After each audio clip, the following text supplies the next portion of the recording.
Welcome, everyone. Let's continue with second part. Aiden could hardly believe what he was seeing. The blazing tornado that he had just unleashed was completely different from the one he had cast before. When he first learned and used the skill, the tornado had been impressive, but it was only around 100 meters wide. Now, standing before him was a monstrous storm, nearly 300 meters in diameter. The difference was not simply 3 times larger. The destructive force had increased exponentially, transforming the battlefield into a terrifying death zone. Flames of different colors swirled throughout the tornado, creating a spectacle that looked less like a normal spell and more like a natural disaster. Even Aiden himself was stunned. He wondered if the incredible transformation had been caused by the massive damage boosts he had accumulated. Whatever the reason, the result was terrifying. The giant iron dragon Tetian, a fearsome red-name boss that had moments ago dominated the battlefield, suddenly looked tiny in comparison to the enormous tornado. The dragon's confidence instantly disappeared. Golden eyes widened in disbelief as fear overtook its face. Tetian roared desperately, unable to understand what it was witnessing. To the dragon, Aiden was nothing more than a tiny human, yet this tiny human had somehow unleashed power that resembled a forbidden spell. Tetian could not comprehend how such a thing was possible. Panic consumed the mighty dragon as it realized that death was approaching. Half of the dragon's enormous body was already being swallowed by the raging flames and winds. For the first time in its life, the powerful iron dragon begged for mercy. It shouted desperately toward Aiden, offering to become his mount if only he would spare its life. The thought of obtaining a dragon mount was enough to make anyone excited. Even Aiden was tempted. A red-name dragon boss becoming his personal mount would be an incredible achievement. Unfortunately, there was nothing he could do. Once the blazing tornado had been unleashed, he had no way to stop it. He was still only a magic apprentice and lacked the mastery required to control a spell of such overwhelming power. With an awkward smile, he admitted that he could not recall the spell. Moments later, the tornado completed its devastating work. A thunderous explosion echoed through the forest, as if the earth itself was being torn apart. The iron dragon crashed into the ground like a collapsing mountain. A massive crater formed beneath its body, and silence gradually returned to the battlefield. Aiden stared at the destruction in disbelief. He was only level 10. He was supposedly the weakest magical class in existence. Yet he had just defeated a terrifying red-name boss entirely on his own. Then the notification screen exploded with messages. Experience points flooded in at an unbelievable rate.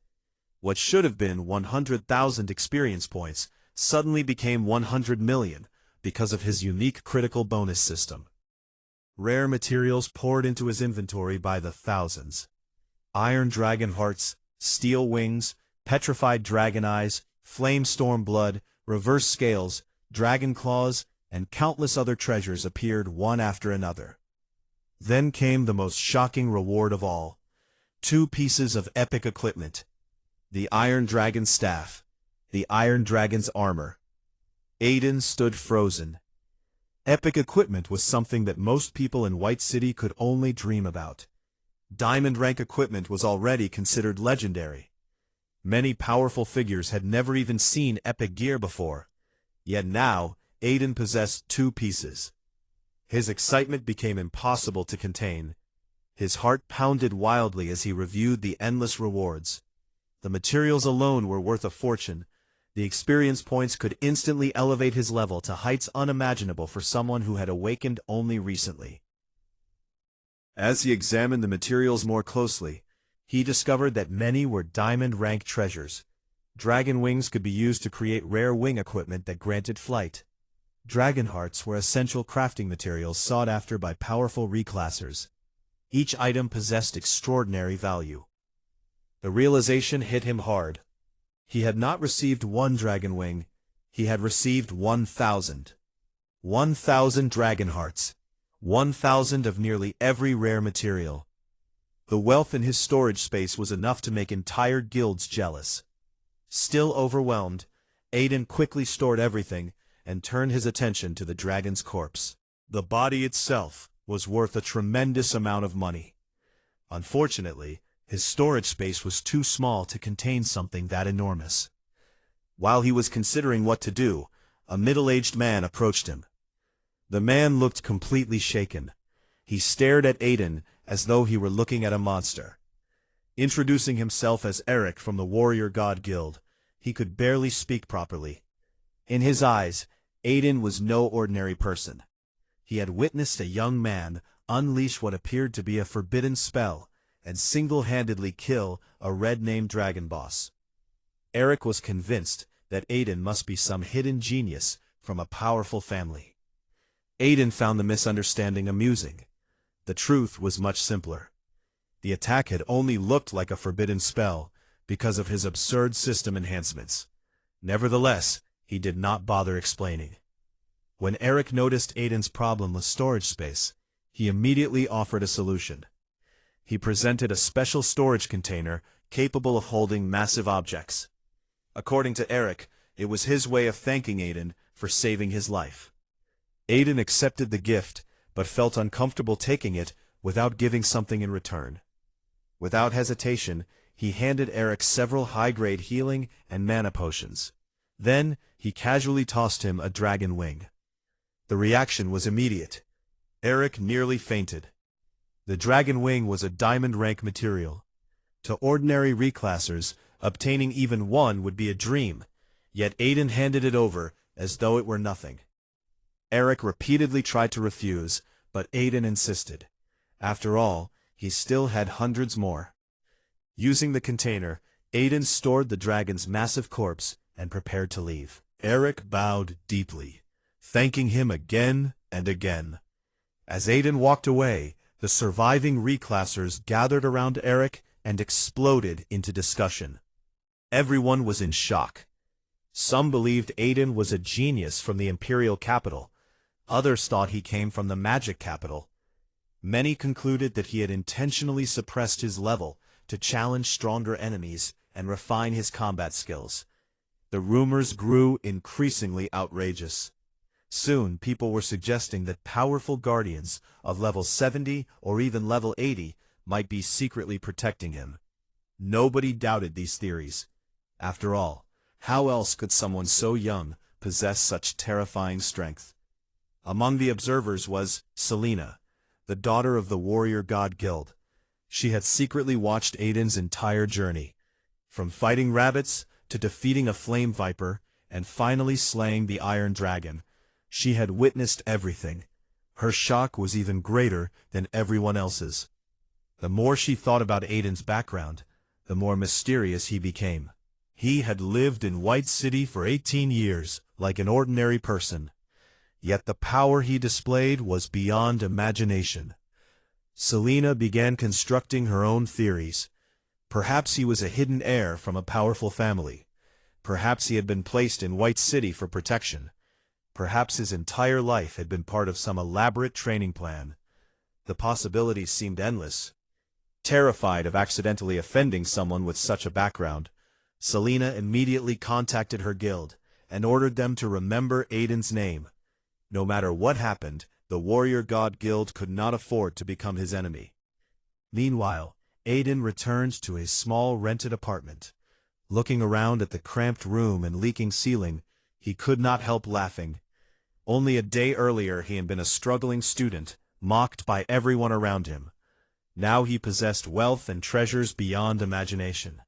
He reviewed his gains and estimated that his accumulated experience points could easily push him beyond level 30. That realization filled him with excitement. After eating and calming himself down, he finally took out the 2 epic items for a closer inspection. The Iron Dragon's staff granted 3,000 spirit, increased critical damage, boosted critical chance, enhanced fire damage, reduced mana consumption, and cut cooldowns in half. The Iron Dragon's armor granted 3,000 constitution, increased maximum health, boosted magical resistance, and improved physical defense. The equipment was extraordinary, but something else caught Aiden's attention. Both items were already enchanted. That was highly unusual. Gradually, he reached a startling conclusion. His system's thousand-fold critical effect was not simply multiplying rewards. It was changing reality itself. The system was altering the normal rules governing drops and equipment. That realization made him understand just how terrifying his ability truly was. After equipping the armor and staff, he looked at himself in the mirror. Even he was impressed. The armor radiated power and majesty.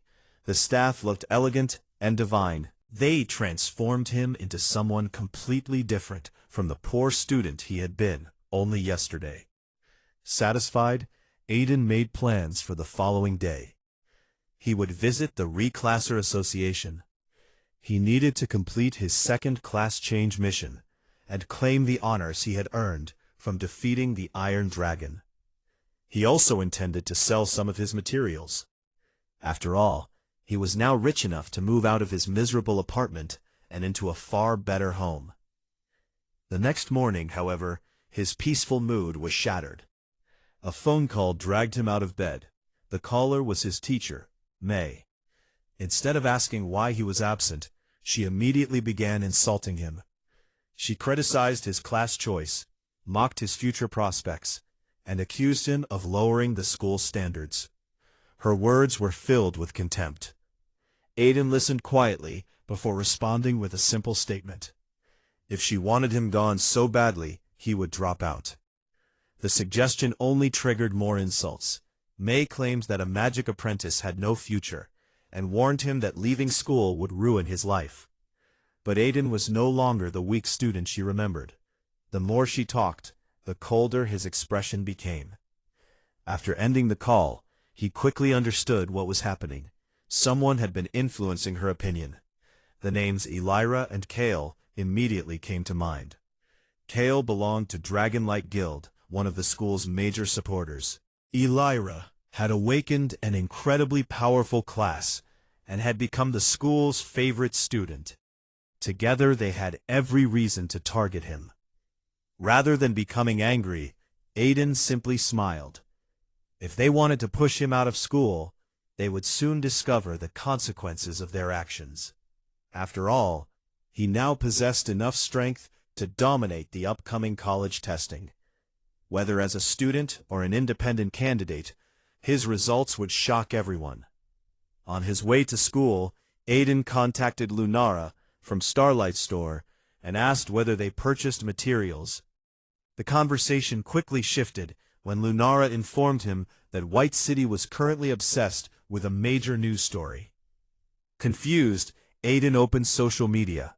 What he saw left him speechless. Videos of the Iron Dragon battle had gone viral. Every major platform was discussing the mysterious young genius who had defeated a dragon with what appeared to be a forbidden spell. The internet was overflowing with theories. Some believed he was a hidden prince from an elite family. Others thought he was a prodigy trained in secret by powerful organizations. People analyzed every movement from the battle footage, praising his combat skills and speculating about his true level. Fortunately, nobody had captured a clear image of his face. The mystery only increased his legend. As he read the comments, Aiden also learned something important. The Iron Dragon had not appeared naturally. It had emerged from a space rift connected to the Abyssal Sanctum, a vast and terrifying realm filled with demonic creatures. The revelation explained why the dragon had been present in White City. It also served as a reminder that far greater dangers existed beyond what he had already faced. Eventually, Aiden arrived at school. As he approached the student office, he overheard a conversation that confirmed his suspicions. Inside, Elira was speaking with Teacher May. Elira calmly poisoned the teacher's opinion of Aiden. She suggested that his past academic achievements were the result of cheating. She implied that other students had secretly helped him during exams. May eagerly accepted every accusation. The teacher's attitude became increasingly hostile. Convinced that Aiden was worthless, she declared that expelling him would improve the school's overall performance. Elira pretended to be kind, suggesting that she might personally help train Aiden because she had awakened a powerful class. But beneath her polite words was obvious mockery. She viewed Aiden as someone beneath her. Neither woman realized that the person they were discussing had already become one of the strongest young talents in the region. Standing outside the office, Aiden listened quietly.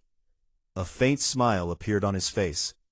The people who looked down on him still believed he was the same powerless magic apprentice from before.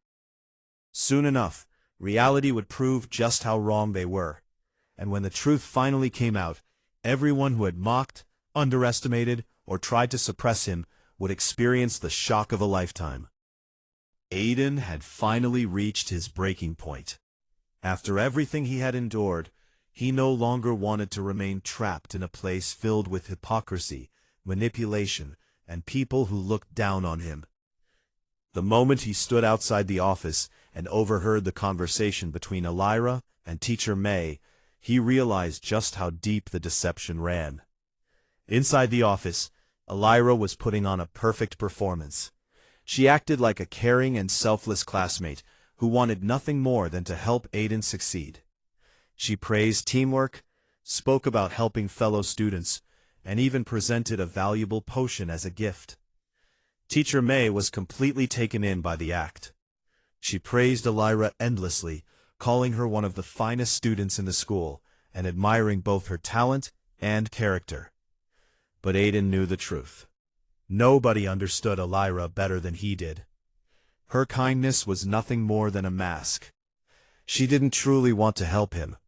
What she wanted was control. She wanted Aiden to continue orbiting around her life, obeying her every command, and boosting her ego.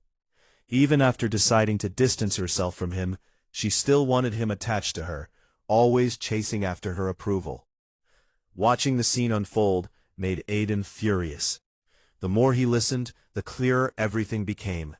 May pretended to be a righteous teacher, yet she eagerly accepted gifts from students. Elira pretended to be generous, while secretly manipulating everyone around her. At that moment, Aiden pushed open the office door. Without hesitation, he announced that he had come to drop out. The statement stunned both Elira and May. Neither of them expected such a decision. May immediately tried to stop him. She explained that she had convinced the school leadership not to expel him. Instead, she suggested that he train under Elira and work hard to improve before the college testing examination. According to May, Aiden's future depended entirely on Elira's help. Without her guidance, she claimed he would never reach level 5 in time. Without level 5, he wouldn't even qualify to take the examination. Without the examination, his future would be destroyed. May spoke as if she was offering salvation. Elira joined in as well. She claimed she was helping him only because they had once been classmates. She accused him of being ungrateful. She expected him to thank her. But Aiden couldn't stop laughing. Neither of them knew the truth. Elira was only level 2. May was barely level 12. Meanwhile, Aiden had already reached level 10. If he wanted, he could destroy both of them with a single spell. Yet they still believed he was the same powerless magic apprentice from yesterday.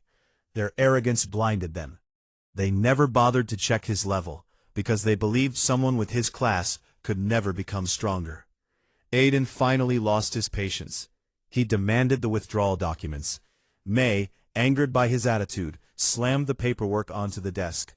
Without hesitation, Aiden signed every page. Then he ordered her to stamp the documents. May continued mocking him, warning that he would never find another school, never enter college, and never find success. But Aiden simply waited. Finally, she stamped the papers. The moment the stamp landed on the document, Aiden officially became a dropout. He grabbed his copy, slammed the office door behind him, and walked away. For the first time in a long while, he felt free. Behind him, May and Elira remained frozen in shock. Neither could understand why he had chosen this path. Elira became increasingly frustrated. Him go. She became obsessed with proving him wrong. She convinced herself that when Aiden inevitably failed, he would crawl back to her begging for help. But Aiden never looked back. After leaving the school, he headed directly toward the Reclasser Association. His destination was clear. He wanted to obtain his second-class change mission. The enormous building stood proudly in the center of White City. It represented authority, power, and opportunity. When Aiden arrived, he approached the reception desk and calmly explained that he wanted to claim a class change mission. The receptionist, a young woman named Tina, was confused. According to the records, Aiden had only awakened yesterday, yet he was claiming to have already reached maximum level for his class. The statement sounded impossible. Still, she processed the request. After confirming his identity, she handed him a crystal ball. The moment Aiden crushed it, the mission appeared before him. His expression changed immediately. The task was absurd. Instead of receiving a simple beginner mission like everyone else, he was assigned an extraordinary challenge. He had to defeat a level 10 abyssal boss. The mission description even referred to him as a magic genius. Aiden was completely baffled.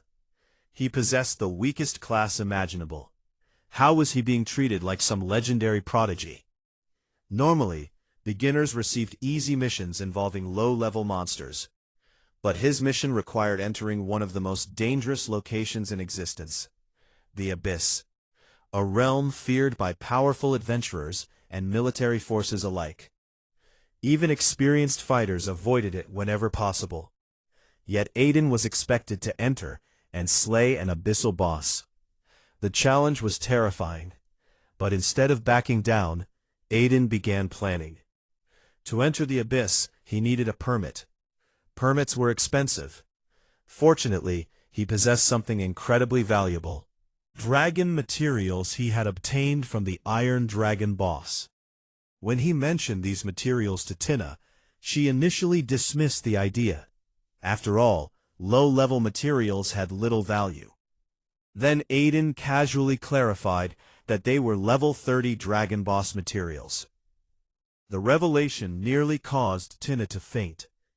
Realizing the significance of what she had heard, she immediately escorted him to the top floor of the building. There, two influential figures were meeting. One was Lucian, the manager of the Reclasser Association. The other was Lysander, a renowned epic rank artisan. The two men had been discussing dragon materials when Aiden arrived. Initially, neither paid much attention to him. They assumed he possessed ordinary materials at best. Then Aiden revealed the truth. With a simple wave of his hand, mountains of diamond-rank dragon scales flooded the office. The room instantly fell silent. Both men stared in complete disbelief. The scales alone were enough to make wealthy guilds fight over them. Yet Aiden possessed thousands, and that was only the beginning. He calmly informed them that he also owned thousands of dragon hearts, dragon eyes, and other rare components. In total, he possessed nearly 10,000 diamond-rank materials. The revelation shattered their understanding of reality. Lucian was speechless. Lysander nearly lost his mind. No ordinary person could obtain such treasures. No ordinary person could kill so many dragons. The only explanation they could imagine was that Aiden came from an unimaginably powerful background. Rumors had already been spreading about a mysterious figure who had unleashed forbidden magic and defeated the Iron Dragon. Now, they believed that figure stood before them. From that moment onward, their attitude changed completely. Respect replaced arrogance. Fear replaced indifference. Lucian immediately offered to help auction the materials. Lysander begged for permission to use some of them for crafting. Epic Artisan explained that obtaining such materials was the dream of every craftsman. With enough resources, he might even create epic equipment and advance toward becoming a legendary artisan. Aiden agreed. The materials meant little to him compared to the opportunities ahead. His priority remained the Abyss. When he asked about permits, Lucian eagerly presented the available options. Among them was an epic pass capable of transporting users into the outer regions of the Abyss. The permit cost 10 million. Although expensive, It was exactly what Aiden needed. Lucien even promised to reserve materials and organize auctions free of charge. Everyone wanted a piece of Aiden's incredible fortune. Lysander became particularly excited. After receiving permission to experiment with the materials, he practically pledged lifelong loyalty.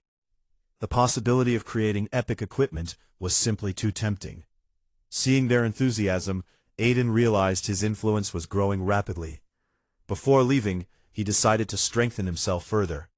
He requested high-level skill books. Lucien presented 7 options. Among them, 3 stood out immediately. The first was Light Healing Spell, a powerful healing ability capable of restoring health and improving survivability. The second was Ultimate Frost, an advanced crowd control spell capable of freezing enemies and reducing their combat effectiveness. The third was Thunder's Wrath, a devastating diamond-rank lightning spell capable of inflicting massive area damage and triggering critical strikes. The combination was perfect: healing, control, and overwhelming offense. Together, they would dramatically increase Aiden's combat power. Although the books cost an enormous amount of money, Aiden simply deducted the price from his material sales. The transaction was completed without issue. Lucien then handed over another reward. For defeating the Iron Dragon boss, Aiden received honor points and a powerful medal. The medal significantly increased all his attributes and granted additional health and mana. The boost was tremendous. Aiden immediately equipped it.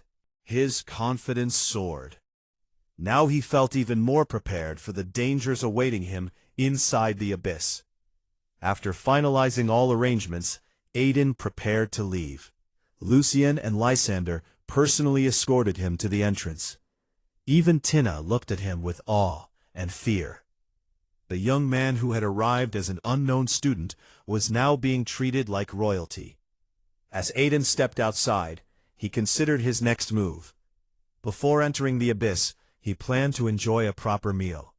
After all, he now possessed hundreds of millions of credits. But before he could leave, someone familiar appeared. Kale, the epic paladin, the school's prized genius. Walking beside several guild executives, Kale immediately recognized Aiden. A mocking smile spread across his face. He proudly introduced Aiden as the student who had awakened the weakest class possible. To Kale, Aiden remained a joke, an insignificant magic apprentice. What Kale didn't realize was that everything had changed. While he was still struggling at level 3, Aiden had already reached heights beyond his imagination. The guild leaders accompanying Kale barely glanced at Aiden before entering the building. They had arrived because of rumors regarding diamond-rank materials. They had no idea those materials belonged to the very person standing before them. Kale continued boasting. He talked about guild opportunities, powerful equipment, and future success. He proudly announced that Dragonlight Guild would soon obtain diamond-rank gear. Aiden simply listened. The irony was almost unbearable. The materials Kale was so excited about belonged to him. The future legendary artisan everyone wanted to recruit was working with him. The powerful figures Kale hoped to impress were already treating Aiden like an honored guest. Yet Kale knew none of this. As Aiden looked at his former rival, he couldn't help but smile. And soon, once he entered the abyss and completed his class change mission, that gap would become impossible to cross. With new skills, growing influence, incredible wealth, and the path to greater power opening before him, Aiden stood on the edge of a brand new adventure. The school chapter of his life had ended. The world beyond was waiting. And somewhere within the dark depths of the abyss, powerful bosses, unimaginable treasures, and even greater opportunities awaited the rise of a future legend.